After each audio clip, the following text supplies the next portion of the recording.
One of the things that I've really kind of found, just, since you work for yourself, but I guess it's true all throughout your career, is that with mental health, it's a really funny one because everyone has a different baseline for what they deem as normal.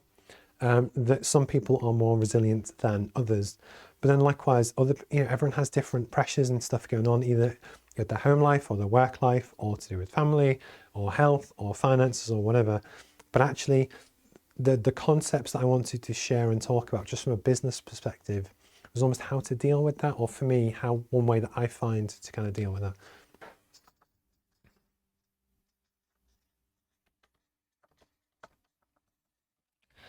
So with everyone, it doesn't matter what job you do, or if you're a Buddhist monk, or you're a gardener, or whichever, we all have different stress levels. And then that'll be time. And then what I thought was quite interesting is that for business and business performance and stuff, I'd say if your stress level's probably below a 5, you could argue, do you need to push yourself a little bit harder? If that's the life you want, that's, absolutely fine. But actually, are you going to achieve everything you possibly could if you're just kind of coasting along, happy as, Larry, that kind of thing. But then likewise, you also have your probably optimum performance zone where you're working hard, you're doing the hours, but actually you know when to stop, you know when to take breaks. And actually, that for me would be a 7 or an 8, where actually it's probably your performance zone. Where actually you get a lot of stuff done, but you know when to stop, you know when to take a break, and actually that's the way to be the most efficient, but you can sustain it over time. I know I seem to talk about my wife a lot on these kind of podcasts, but it's true that when I was younger, when I was probably in my early 20s, when I was doing my PhD and I'd started my first business, I was doing crazy hours. I was doing a full-time job, and then at home running the business, I was staying up till like stupid o'clock. And again, linking back to the sleep point, I wasn't sustainable. And at times you have to do that, where actually you're working hard, but it's making an impact, and you're physically tired off the back of that. And basically that is almost when you get to your 10. And that's your danger zone, where occasionally when actually you're doing your job or doing whatever it is just doing everyday life, if you were to take an average month of what you're doing, it probably wouldn't be uncommon that you're about here, then you'll have some bad days, or you might be able to operate here. But the idea is you find what works for you and just your own kind of work schedule. And, when you get stuff done and you're happy and you get the right work-life balance, etc.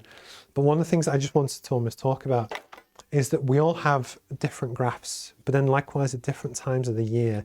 If you find yourself operating here almost too much of the time, you're kind of in the danger zone where you're not sleeping properly. Because the theme of sleep today, which wasn't intentional, but you're not sleeping properly, people are asking a lot of you, you're unhappy, it's starting to affect your health, and actually you're in this zone too long.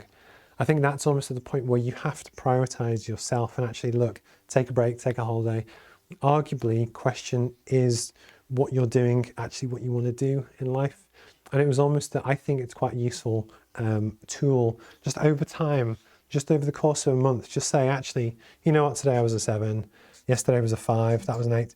But if you find yourself being a 9 or a 10 for too long, where you're kind of at breaking point, more days than you would like within a month, what you should do is just use that as a warning flag to actually say, look, is this sustainable? What can I do to make a change? And then either flag it with your manager or whatever you deem appropriate for whatever it is that you do.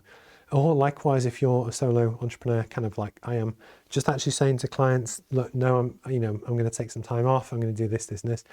But you kind of have to look after yourself, because if you don't, nobody else will. And it was just in the context of kind of business performance and that kind of thing. I hadn't seen many people talk about it. That I think because everyone has different thresholds and different struggles and different pressures and stuff, it's very difficult to cover a lot of areas. But actually we all have our own scale, where only you will know at what point are you comfortable and if it's sustained. And basically if it goes on for too long, maybe it's time to make a change.